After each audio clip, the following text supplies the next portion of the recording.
Hi friends, ಎಲ್ಲರಿಗೂ ನಮಸ್ಕಾರ. Manjula recipe Kannada ಚಾನಲ್ಗೆ ಸ್ವಾಗತ. ಇವತ್ತು ನಾನು ತುಂಬಾ ಸಿಂಪಲ್ಲಾಗಿ ಪಕ್ಕಾ ನಾಟಿ ಸ್ಟೈಲ್ ಚಿಕನ್ ಚಾಪ್ಸ್ ಯಾವ ರೀತಿ ಮಾಡೋದು ಅಂತ ಹೇಳ್ಕೊಡ್ತಾ ಇದ್ದೀನಿ. ತುಂಬಾ ಸುಲಭವಾಗಿ ಮಾಡ್ಕೋಬಹುದು. ಹಾಗೆ ಇದಕ್ಕೆ ಯಾವುದೇ ರೀತಿ ಮಸಾಲ ಪೌಡರ್ಗಳು ಬಳಸಿಲ್ಲ. ಸಖತ್ತಾಗಿರುತ್ತೆ. ಇವಾಗ ಇಲ್ಲಿ ನೋಡ್ಬೋದು ನೀವು ಯಾವ ರೀತಿ ಕಾಣಿಸ್ತಿದೆ ಅಂದ್ಬಿಟ್ಟು. ಟೇಸ್ಟ್ ಕೂಡ ಅಷ್ಟೇ ಸೂಪರಾಗಿರುತ್ತೆ. ಇವಾಗ ಬನ್ನಿ ಇದನ್ನು ಹೇಗೆ ಮಾಡೋದು ನೋಡೋಣ. ಇಲ್ಲಿ ನಾನು ಮೊದಲೇ 3/4 kg ಆಗೋಷ್ಟು ಚಿಕನ್ ತೊಗೊಂಡು ವಾಶ್ ಮಾಡಿ ಇಟ್ಕೊಂಡಿದ್ದೀನಿ. ಚಿಕನ್ ಮ್ಯಾರಿನೇಟ್ ಮಾಡ್ಕೊಳ್ಳೋಕ್ಕೆ ಸ್ವಲ್ಪ ಅರಿಶಿನದ ಪುಡಿ, ಸ್ವಲ್ಪ ಉಪ್ಪು, ಹಾಗೆ ಒಂದು 2 ಸ್ಪೂನ್ ಆಗೋಷ್ಟು ಮೊಸರು ಹಾಕ್ಕೊಳ್ತಾ ಇದ್ದೀನಿ. ಇದನ್ನು ಕ್ಲೀನಾಗಿ ಮಿಕ್ಸ್ ಮಾಡ್ಕೋಬೇಕು. ಚಿಕನ್ಗೆಲ್ಲ ಚೆನ್ನಾಗಿ ಮಿಕ್ಸ್ ಮಾಡ್ಕೊಳ್ಳಿ. ನೀವಿಲ್ಲಿ ನೋಡ್ಬೋದು ಚೆನ್ನಾಗಿ ಮಿಕ್ಸ್ ಮಾಡಿ ಇಟ್ಕೊಂಡಿದ್ದೀನಿ. ಇದನ್ನು ಒಂದು 20 ನಿಮಿಷ ಮ್ಯಾರಿನೇಟ್ ಮಾಡೋಕ್ಕೆ ಬಿಡಬೇಕು. ಇವಾಗ ಒಂದು ಬಾಣಲೆ ಇಟ್ಕೊಂಡು 2 ಸ್ಪೂನ್ ಆಗೋಷ್ಟು ಎಣ್ಣೆ ಹಾಕ್ಕೊಳ್ತಾ ಇದ್ದೀನಿ. ಎಣ್ಣೆ ಸ್ವಲ್ಪ ಬಿಸಿ ಆದಮೇಲೆ 3 ಸ್ಪೂನ್ ಆಗೋಷ್ಟು ಧನಿಯಾಕಾಳು, ಹಾಗೆ 1 ಇಂಚ್ ಆಗೋಷ್ಟು ಶುಂಠಿ, ಹಾಗೆ 2 ಪೀಸ್ ಆಗೋಷ್ಟು ಚಕ್ಕೆ, 1 ಹಿಡಿ ಆಗೋಷ್ಟು ಬೆಳ್ಳುಳ್ಳಿ ಹಾಕ್ಕೊಂಡು ಇದನ್ನು ಚೆನ್ನಾಗಿ ಫ್ರೈ ಮಾಡ್ಕೋಬೇಕು. ಇದು ಸ್ವಲ್ಪ ಚೆನ್ನಾಗಿ ಫ್ರೈ ಆದಮೇಲೆ ಖಾರಕ್ಕೆ ಎಷ್ಟು ಬೇಕಷ್ಟು ಹಸಿಮೆಣಸಿನ್ಕಾಯಿ ಇಲ್ಲಿ ನಾನು ಒಂದು 5 ತೊಗೊಂಡಿದ್ದೀನಿ. ಹಾಗೆ 2 ಗಡ್ಡೆ ಈರುಳ್ಳಿ ಈ ರೀತಿ ಕಟ್ ಮಾಡಿ ಹಾಕ್ಕೊಂಡಿದ್ದೀನಿ. ಈರುಳ್ಳಿ ಎಲ್ಲ ಸ್ವಲ್ಪ ಚೆನ್ನಾಗಿ ಫ್ರೈ ಆಗಬೇಕು. ಅಲ್ಲಿ ತನಕ ಚೆನ್ನಾಗಿ ಫ್ರೈ ಮಾಡ್ಕೊಳ್ಳಿ. ಇವಾಗ ಈರುಳ್ಳಿ ಎಲ್ಲ ಚೆನ್ನಾಗಿ ಫ್ರೈ ಆದಮೇಲೆ 1 ಹಿಡಿ ಕೊತ್ತಂಬರಿ ಸೊಪ್ಪು, 1 ಹಿಡಿ ಆಗೋಷ್ಟು ಪುದೀನ ಸೊಪ್ಪು, 1 ಹಿಡಿ ಆಗೋಷ್ಟು ಮೆಂತ್ಯ ಸೊಪ್ಪು.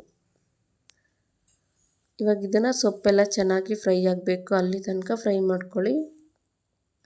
ಆದಷ್ಟು ಚೆನ್ನಾಗಿ ಫ್ರೈ ಮಾಡಿಕೊಂಡ್ರೆ ಮೆಂತ್ಯ ಸೊಪ್ಪು ಕಹಿ ಬರಲ್ಲ, ಚೆನ್ನಾಗಿರುತ್ತೆ ಚಿಕನ್ ಚಾಪ್ಸಲ್ಲಿ. ಇವಾಗ ಇಲ್ಲಿ ನೋಡ್ಬೋದು ಎಣ್ಣೆದೆಲ್ಲ ಚೆನ್ನಾಗಿ ಫ್ರೈ ಮಾಡಿ ಇಟ್ಕೊಂಡಿದ್ದೀನಿ. ಇವಾಗ ಇದಕ್ಕೆ ಲಾಸ್ಟಲ್ಲಿ 1 ಸ್ಪೂನ್ ಆಗೋಷ್ಟು ಹುರ್ಗಡ್ಲೆ ಹಾಕ್ಕೊಂಡು ಫ್ರೈ ಮಾಡ್ಕೋಬೇಕು. ಇವಾಗ ಇದು ಫ್ರೈ ಆದಮೇಲೆ ಇದು ಸ್ವಲ್ಪ ತಣ್ಣಗಾದಮೇಲೆ ಒಂದು ಮಿಕ್ಸಿ ಜಾರ್ಗೆ ಸೇರಿಸ್ಕೊಳ್ತೀನಿ. ನೋಡ್ಬೋದು ಮಿಕ್ಸಿ ಜಾರ್ಗೆ ಸೇರಿಸ್ಕೊಂಡು ರುಬ್ಕೊಳ್ಳೋವಾಗ 1 ಸ್ಪೂನ್ ಆಗೋಷ್ಟು ಕಾಳು ಮೆಣಸು ಹಾಕ್ಕೊಂಡು ರುಬ್ಕೊಳ್ಳಿ. ಇವಾಗ ಅದೇ ಪಾತ್ರೆಗೆ ಒಂದು 5 ಟೇಬಲ್ ಸ್ಪೂನ್ ಆಗೋಷ್ಟು ಎಣ್ಣೆ ಹಾಕ್ಕೊಂಡು ಸಣ್ಣದಾಗಿ ಕಟ್ ಮಾಡಿ ಇಟ್ಕೊಂಡಿರೋ ಈರುಳ್ಳಿ ಹಾಕ್ಕೊಳ್ತಾ ಇದ್ದೀನಿ.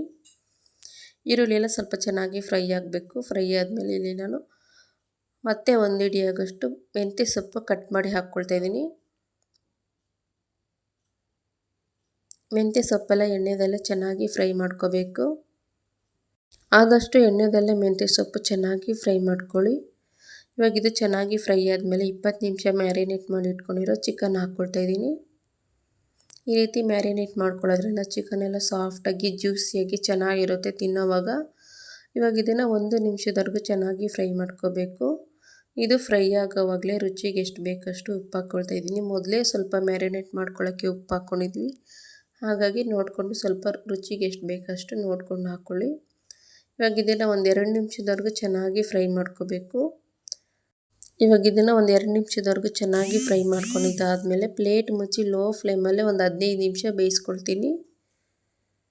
ಇವಾಗ ನೀವು ನೋಡ್ಬೋದು, ನೀವಿಲ್ಲ 15 ನಿಮಿಷ ಆದಮೇಲೆ ಓಪನ್ ಮಾಡಿ ನೋಡ್ತಾ ಇದ್ದೀನಿ. ಚಿಕನಲ್ಲಿರೋ ನೀರೆಲ್ಲ ಬಿಟ್ಟು ಚಿಕನ್ ಎಲ್ಲ ಸಾಫ್ಟಾಗಿ ಚೆನ್ನಾಗಿ ಬೆಂದಿದೆ.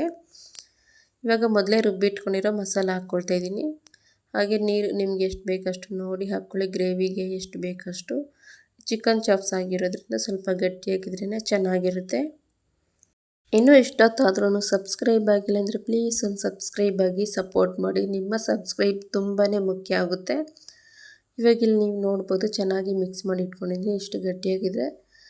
ಇವಾಗ ಇದನ್ನು ಲೋ ಫ್ಲೇಮಲ್ಲೇ ಒಂದು 10 ನಿಮಿಷದವರೆಗೂ ಚೆನ್ನಾಗಿ ಬೇಯಿಸ್ಕೋಬೇಕು. ಎಣ್ಣೆ ಎಲ್ಲ ಬಿಟ್ಟು ಗ್ರೇವಿ ಎಲ್ಲ ಸ್ವಲ್ಪ ಗಟ್ಟಿಯಾಗಿ ಚೆನ್ನಾಗಿ ಬೆಂದಿರುತ್ತೆ. ಇವಾಗ ಇಲ್ಲಿ ನೋಡ್ಬೋದು ಎಣ್ಣೆ ಎಲ್ಲ ಬಿಟ್ಕೊಂಡಿದೆ, ಗ್ರೇವಿ ಎಲ್ಲ ಸ್ವಲ್ಪ ಗಟ್ಟಿಯಾಗಿ ಬಂದಿದೆ.